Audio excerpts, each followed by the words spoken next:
Number 13 of our Mastering the Minis series is a flying geese block. And I want to do a ton of these flying geese blocks so that I can have them all around the edge of my quilt.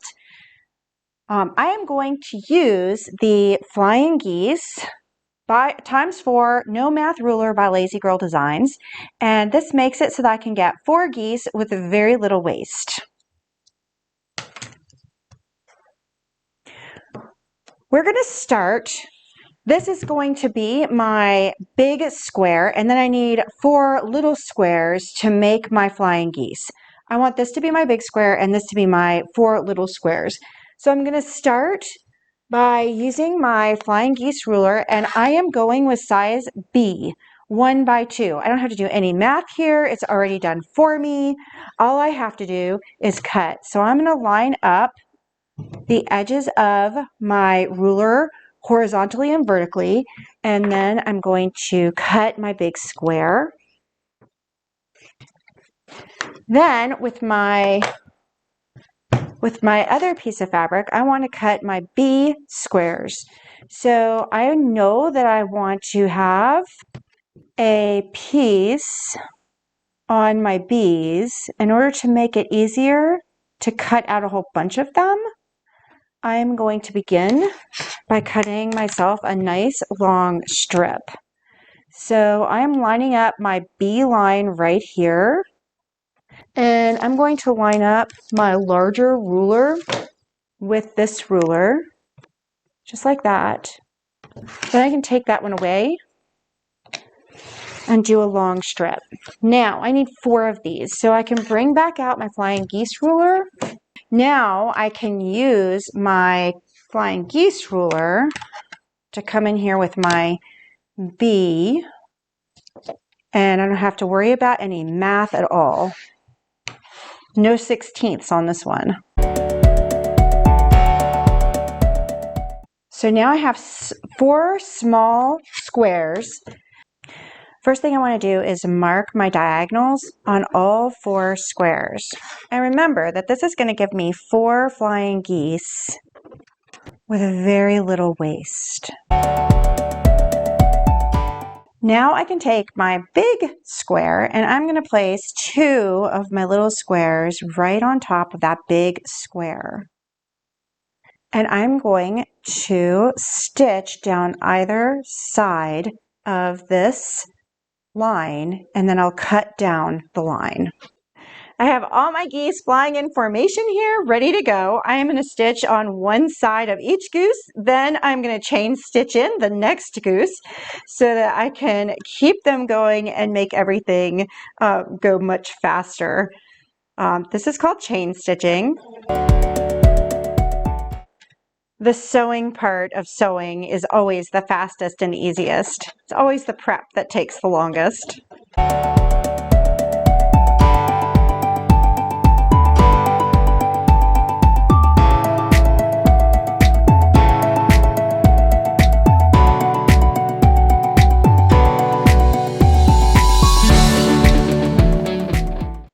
Some of my geese have gone off track a little bit.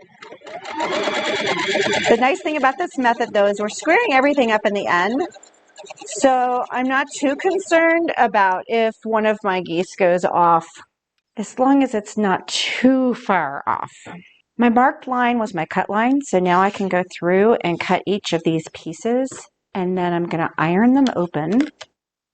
And so you can see how quickly you can get a nice set of geese, which is why I chose this particular pattern to go on the border of my quilt. Not all the way around, but to enhance it.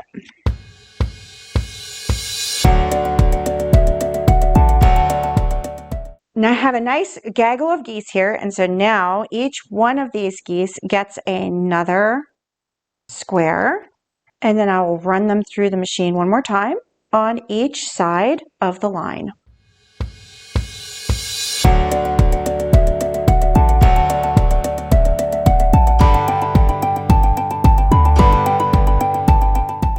I have my gaggle of geese here, and now we're going to cut on that drawn line And that will give us 2 geese per section, so that makes 4. So I'm going to cut all these up and then we'll trim them. I have pressed these geese, and these are the ones I'm going to use in the first block. I'm going to go ahead and trim these down. I wanted to show you how to do that.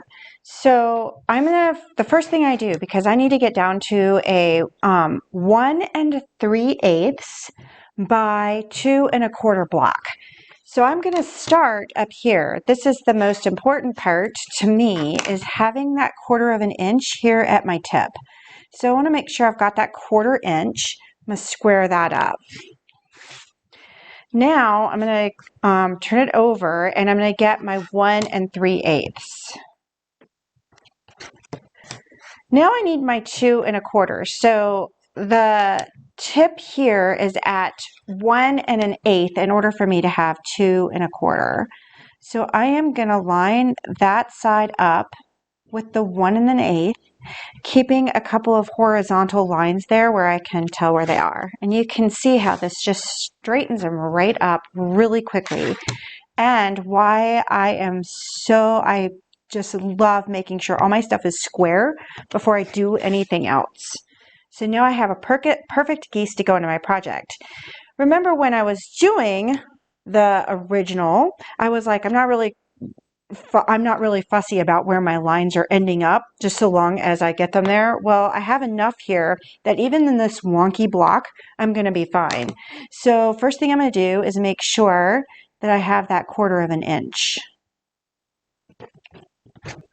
Already we're looking better, but you can tell we're still wonky.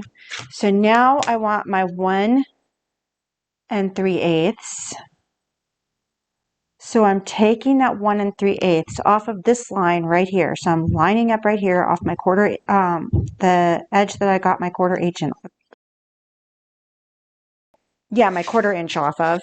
And now you can already tell we're looking better. All right, so here we go. We're going to make sure that we've got that 1 1/8 here at the tip. I still have my 1/4 inch here, still have everything there. And so we're a little still wonky, but much better than what it was. And it'll be fine when we stick it into our block. So this is the layout of our block. We have 4 geese lined up in a row, and then 2 pieces on the other side. So these pieces are both 4 inches by 1 3/8. And so now we're going to stitch these together in one row. I'm going to start by doing 2s. I go like that and that. I will stitch this together, and then I'll put the 4 together.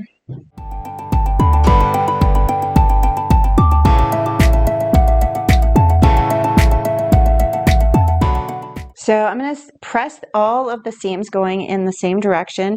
They're sort of pointing toward the triangles of the geese.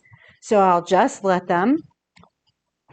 And now I'm going to put sides on, and we will have a finished block.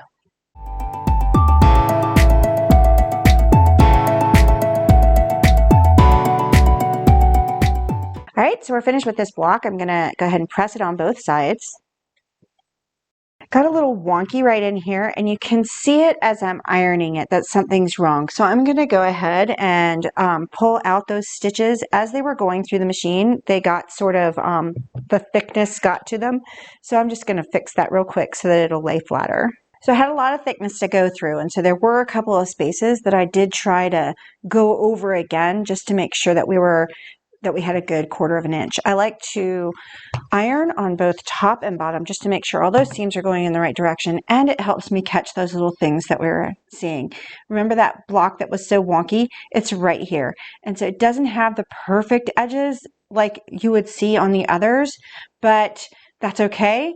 I'm good with it.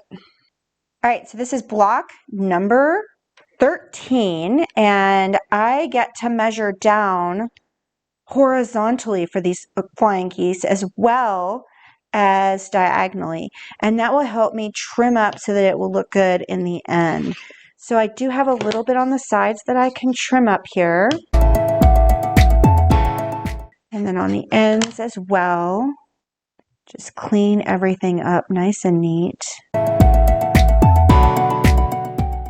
And that is block number 13 of our Mastering the Mini series, number lucky 13.